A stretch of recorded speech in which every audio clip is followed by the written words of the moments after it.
a lot of people are very interested in footage of UFOs. The Pentagon has released a few videos, and there's been anecdotal reports from fighter pilots. So a lot of people want to know, will you help push the Pentagon to release more footage, which a lot of people claim is available? Oh, yeah, sure, I'll do that. I would do that. I'd love to do that. I have to do that. But they also are pushing me on Kennedy. Mm-hmm. And I did release a lot, but I had people come to me and beg me not to do it. But I'll be doing that very early on. But I would do that. Do you think you'd know if there were evidence of extraterrestrials? Well, I think our great pilots would know. And some of them really see things that are a little bit different than in the past. So we're going to see. But we'll watch it. You'll be the first to know. I think that might be a question that I get more than any question. It is the craziest thing. So we have that so-called area. They consider it like a sacred area. Mm-hmm. And I will say this. I don't think I'm a believer, but I've interviewed pilots that look, I like Tom Cruise, but better than Tom Cruise. The blonde crew cuts, the whole, and this, yes, sir.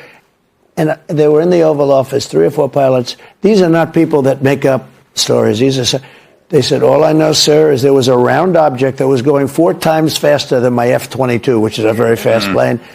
And it wasn't, it shouldn't have been. It was round, sir.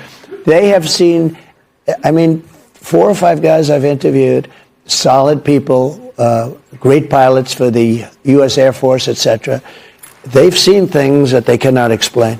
Follow-up question. Also a maybe. Follow-up question, Mr. President. Follow-up. If in fact there are aliens, would you be willing to put tariffs on them to help us with the economy? If we don't have free speech, then we just don't have a free country. It's as simple as that. If this most fundamental right is allowed to perish, then the rest of our rights and liberties will topple, just like dominoes, one by one. They'll go down. That's why today I'm announcing my plan to shatter the left-wing censorship regime and to reclaim the right to free speech for all Americans.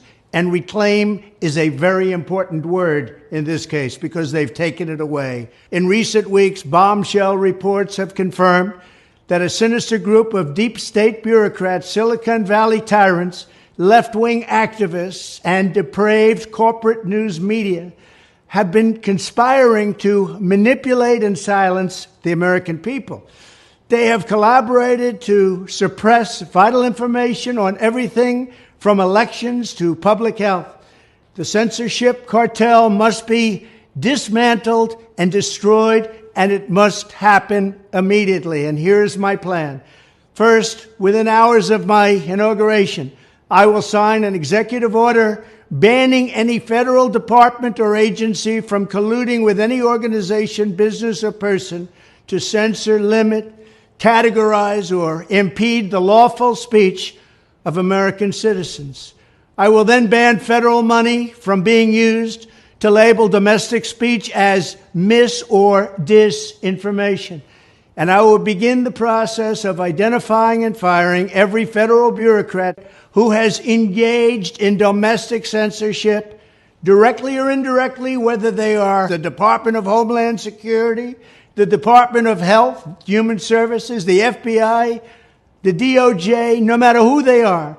Second, I will order the Department of Justice to investigate all parties involved in the new online censorship regime, which is absolutely destructive and terrible, and to aggressively prosecute any and all crimes identified.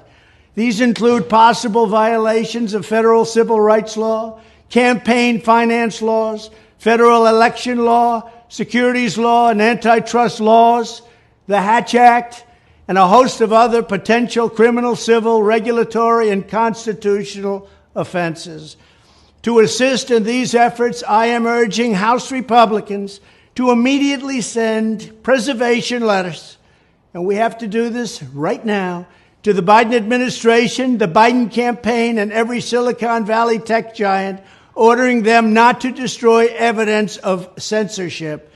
Third, upon my inauguration as president, I will ask Congress to send a bill to my desk revising Section 230 to get big online platforms out of censorship business. From now on, digital platforms should only qualify for immunity protection under Section 230 if they meet high standards of neutrality, transparency, fairness, and non-discrimination. We should require these platforms to increase their efforts to take down unlawful content such as child exploitation and promoting terrorism, while dramatically curtailing their power to arbitrarily restrict lawful speech. Fourth, we need to break up the entire toxic censorship industry that has arisen under the false guise of tackling so-called mis- and disinformation. The federal government should immediately stop funding all nonprofits and academic programs that support this authoritarian project. If any U.S. university is discovered to have engaged in censorship activities or election interferences in the past, such as flagging social media content for removal of blacklisting, those universities should lose federal research dollars and federal student loan support for a period of 5 years and maybe more. We should also enact new laws laying out clear criminal penalties for federal bureaucrats who partner with private entities to do an end run around the Constitution and deprive Americans of their First, Fourth, and Fifth Amendment rights. In other words, deprive them of their vote. And once you lose those elections, and once you lose your borders like we have, you no longer have a country. Furthermore, to confront the problems of major platforms being infiltrated by legions of former deep staters and intelligence officials, there should be a 7-year cooling off period before any employee of the FBI, CIA, NSA, DNI, DHS, or DOD is allowed to take a job at a company possessing vast quantities of U.S. user data. Fifth, the time has finally come for Congress to pass a digital Bill of Rights. This should include a right to digital due process. In other words, government officials should need a court order to take down online content, not send information requests such as the FBI was sending to Twitter. Furthermore, when users of big online platforms have their content or accounts removed, throttled, shadow banned, or otherwise restricted, no matter what name they use, they should have the right to be informed that it's happening, the right to a specific explanation of the reason why, and the right to a timely appeal.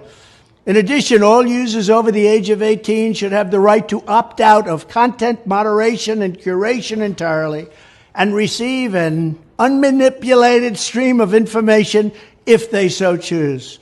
The fight for free speech is a matter of victory or death for America and for the survival of Western civilization itself. When I am president, this whole rotten system of censorship and information control will be ripped out of the system at large. There won't be anything left. By restoring free speech, we'll begin to reclaim our democracy and save our nation. Thank you, and God bless America.